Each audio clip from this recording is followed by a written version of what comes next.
پھر اللہ تبارک و تعالیٰ نے آگے ارشاد فرمایا حضرت آدم کی پیدائش کا واقعہ. کچھ مفسرین نے لکھا اللہ نے مشورہ کیا تھا فرشتوں سے وَإِذْ قَالَ رَبُّكَ لِلْمَلَائِكَةِ إِنِّي جَاعِلٌ فِي الْأَرْضِ خَلِيفَةً. لیکن کچھ مفسرین کہتے ہیں کہ اللہ کو ضرورت نہیں فرشتوں سے مشورہ کرنے کی.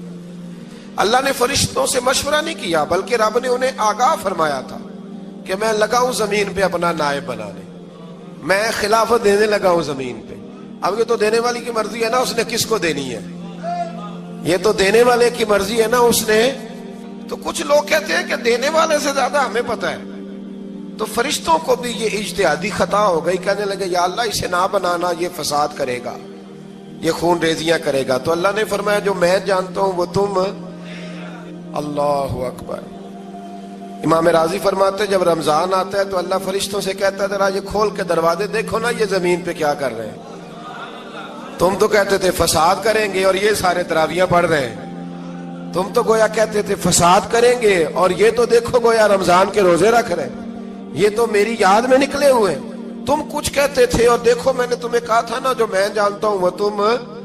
اللہ نے پھر حضرت آدم علیہ السلام کو تمام زمانے کے علوم عطا کیے, علم سکھا لیا. تو فرشتوں سے کہا تم بھی ان چیزوں کے نام بتاؤ, تو وہ بتا سکے نہیں. اللہ نے فرمایا اب اس طرح کرو آدم کو سجدہ کرو. سب نے سجدہ کیا سوائے وہ. کہنے لگا یا اللہ صرف تجھے ہی کرنا ہے. کرنا بھی صرف اللہ کو چاہیے پر رب کے آگے بھی جھکنا چاہیے, اور جس کے سامنے رب جھکائے نا وہاں بھی. اور یہ جو عاجزی ہے نا, یہ جو جھکنا ہے یہ علم کے آگے ہے. ہماری مصیبت یہ ہے کہ ہم علم کے آگے بھی گردن جھکانے کو تیار نہیں ہوتے, وہاں بھی ہم خود عالم فاضل بن جاتے. تو فرمایا کہ سب سے کہا سجدہ کرو, سب نے سجدہ کیا سوائے ابلیس کے. تو پھر ہوا کیا وَكَانَ مِنَ الْكَافِرِينَ, وہ کافروں میں سے ہو گیا. پھر اللہ نے حضرت آدم کو اور جناب حوا کو نا مقام دے دیا جنت میں رہنے کے لیے, اور کہا سارا کچھ کھانا, درخت کے قریب نہ جانا.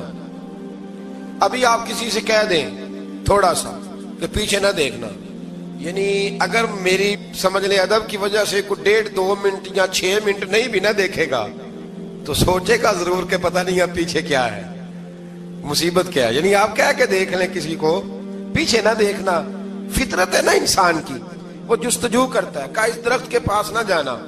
تو حضرت حوا سلام اللہ علیہ کہتے ہیں دل میں خیال رہتا تھا کہ آخر ہے کیا درخت کے پاس. یہی انسان کا عقیدہ توحید ہے کہ جہاں سے رب منع کر دے وہاں وہ منع ہو جائے. اور یہ ان کی خطا نہیں تھی, یہ اللہ کی حکمت تھی, چونکہ رب نے تو پہلے کہہ دیا تھا بنایا ہی زمین کے لیے, تو یہ تو سارا کچھ ہونا تھا تو زمین پہ آنا تھا نا. تو حضرت حوا اور جناب آدم کے پاس شیطان آیا, اب اس کو نکال تو دیا تھا پر ابھی اس کا جنت میں آنا جانا بند نہیں ہوا تھا, یہ بھی اللہ کی حکمت تھی.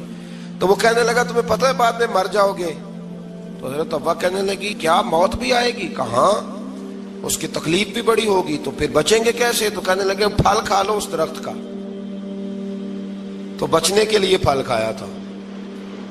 جس طرح لوگ آج بہت سارے کام بچنے کے لیے کرتے ہیں پر بچ سکتے, بچنے کے لیے پھل کھایا. تو اللہ نے فرمایا زمین پہ چلے جاؤ. تو حضرت آدم زمین پہ آئے, پھر کئی 100 سال روتے رہے. فَتَلَقَّى آدَمُ مِن رَبِّهِ کَلِمَاتٍ, تو پھر اللہ نے خود ہی جناب آدم کو کچھ کلمے سکھائے. علامہ اسماعیل حقی فرماتے ہیں وہ کلمے یہ تھے کہ حضرت آدم نے میرے نبی کا وسیلہ پیش کیا, اللہ کریم نے جناب آدم کی دعا کو مقبول فرما لیا. پھر آگے بنی اسرائیل کا ذکر آ جاتا ہے. اللہ تعالیٰ نے بنی اسرائیل, آج آپ اسی قوم کو یہودی کہتے ہیں, ان کو اللہ نے اس زمانے میں فضیلت عطا کی تھی بہت زیادہ. تو عرب کے اندر جب نبی پاک علیہ السلام نے اعلان نبوت کیا تو کچھ لوگوں نے یہ کہہ دیا کہ اگر یہ یہودی کلمہ پڑھ لیں گے تو ہم بھی پڑھ لیں گے. تو پھر اللہ نے انہیں یاد کرایا کہ تم اصل میں کیا ہو, تمہیں کلمہ پڑھنا چاہیے. تو اہل یہود کا تذکرہ کرتے کرتے رب کریم نے ایک بات یہ بھی ارشاد فرمائی کہ تم لوگوں کو تو کہتے رہے ہو کہ وہ نبی آنے والے ہیں, وہ نبی آنے والے ہیں, اور جب آ گئے ہیں تو ماننے کو تیار نہیں ہو. تو فرمایا تأمرون الناس بالبر وَتَنْسَوْنَ أَنفُسَكُمْ وَأَنْتُمْ تَتْلُونَ الْكِتَابَ, لوگوں کو بھلائی کا حکم دیتے ہو اور اپنے آپ کو بھول جاتے ہو. أَفَلَا تَعْقِلُونَ, تمہیں عقل نہیں؟ پھر اللہ نے انہیں یہ بھی یاد کرایا کہ یاد کرو وہ زمانہ کہ جب فرعون نے خواب دیکھ لیا تھا کہ کوئی بچہ اس کی سلطنت کو تباہ کرے گا تو پھر اس نے تمہارے بچوں کو ذبح کرانا شروع کیا اور تمہاری بیٹیوں کو چھوڑتا تھا. فرمایا یہ بھی تو تم نے دیکھا, میں نے تمہیں پھر تم سے کہا جہاد کرو قوم عمالقہ کے خلاف, تو مقام طیہ میں جا کے یہ لوگ کہنے لگے ہم سے جہاد نہیں ہوتا. اللہ نے انہیں ایک میدان میں قید کر دیا. بڑی دلچسپ بات, قید تو لوگ ہوتے ہیں نا چار دیواری میں, تو اللہ نے بنی اسرائیل والوں کو جب انہوں نے کہا ہم جہاد نہیں کریں گے تو اللہ نے میدان میں قید کر دیا. میدان میں, یہ یاد رکھیں, جب انسان اللہ کی نافرمانی کرتا ہے تو اسے ایسی قید ملتی ہے جس کا اس نے تصور بھی نہیں کیا ہوتا. ایک میدان ہے مقام طیہ, قید ہو گئے, سارا دن سفر کرتے تھے, سارا دن, تو رات کو تھک کے سوتے تھے, صبح اٹھتے تھے نا جب, تو وہیں ہوتے تھے جہاں کل صبح چلے تھے. تو رب جب کسی کو قیدی بناتا ہے تو اسے زنجیروں کی سلاخوں کی ضرورت, دعا فرمائے اللہ تبارک و تعالی غموں سے نجات عطا فرمائے. یہ دعا فرمائے, ایسی قید دیتا ہے کہ جس سے پھر چھٹکارا ہو سکتا. تو بنی اسرائیل کا بہت زیادہ تذکرہ اس بارے میں اللہ تبارک و تعالی نے پھر بیان کیا اور پھر کہا کہ انہیں جو حکم دیا جاتا تھا یہ اس کی سرتابی کرتے تھے, پھر اللہ نے ان پر ذلت نازل کر دی اور یہ ہمیشہ اس کا شکار رہیں. قوم سبت کا ذکر فرمایا اللہ نے, ہفتے والے دن کچھ لوگ نافرمانی کرتے تھے. ہمارے بھی ہیلے بہانے ہیں نا آج کل کاروبار میں.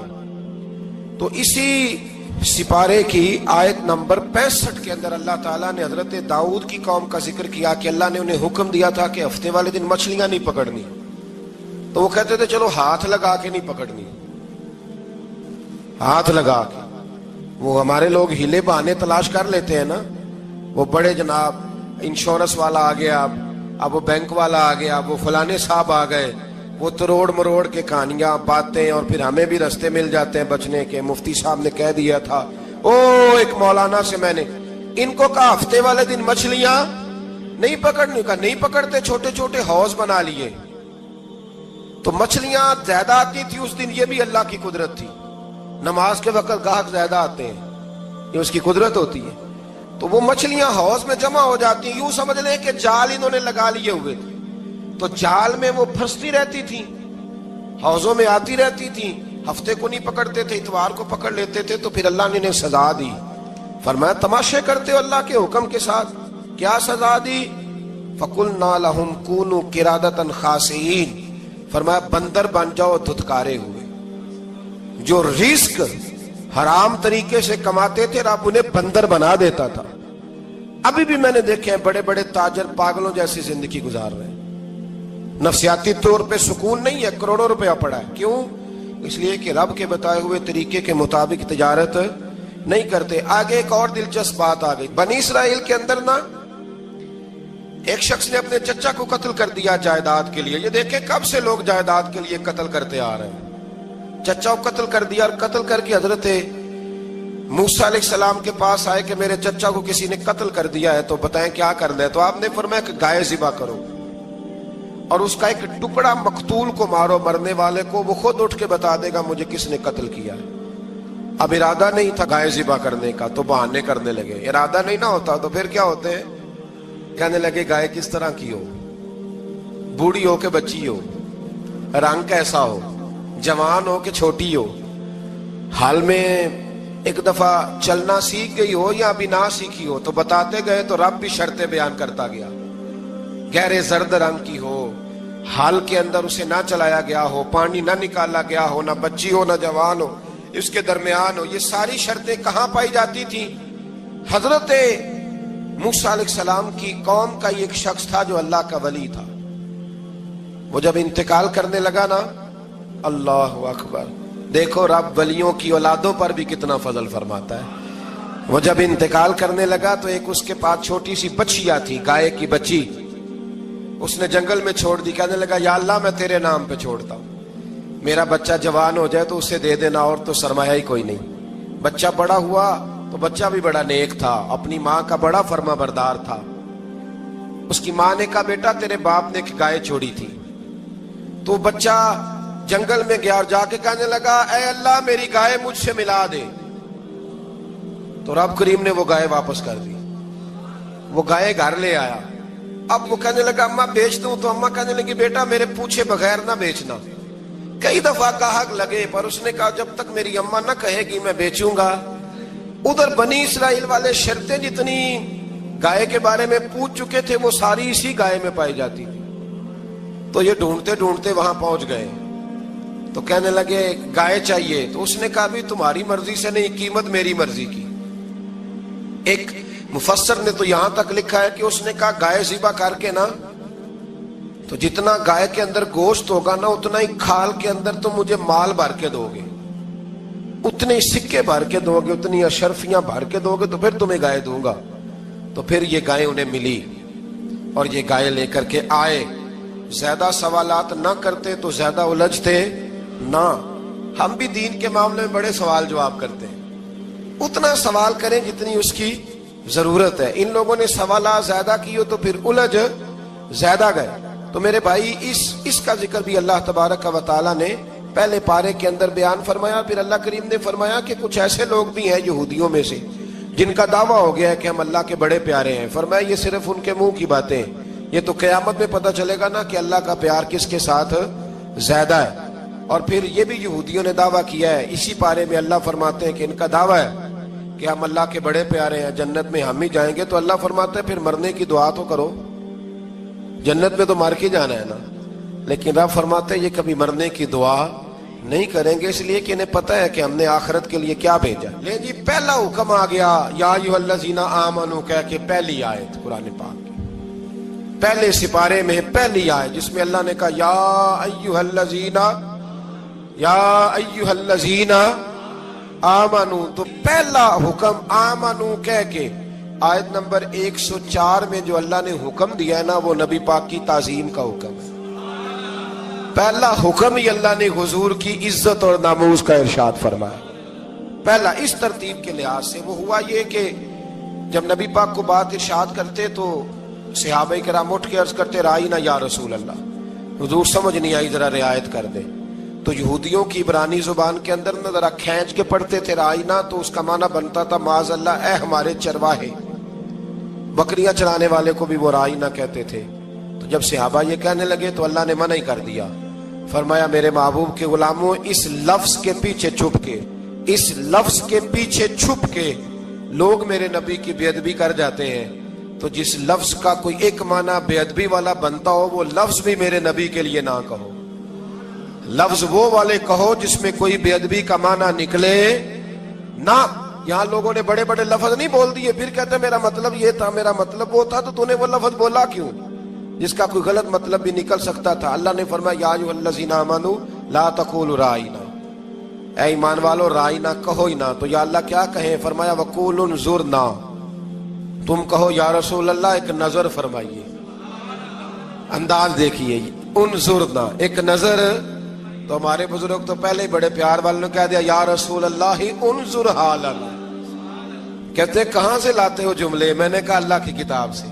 یا رسول اللہ انظر حالنا یا حبیب اللہ اسمع قالا، تو تم کہو انظرنا محبوب نظر کرم کرے، واسمعوا، اور کیا ضرورت ہے دوبارہ پوچھنے کی؟ اللہ کہتا ہے پہلے ہی دھیان سے سنا کرو، پہلے ہی واسمعوا، پہلے ہی احتیاط سے سنو، وللکافرین عذاب علیم، اور کافروں کے لیے دردناک عذاب ہے۔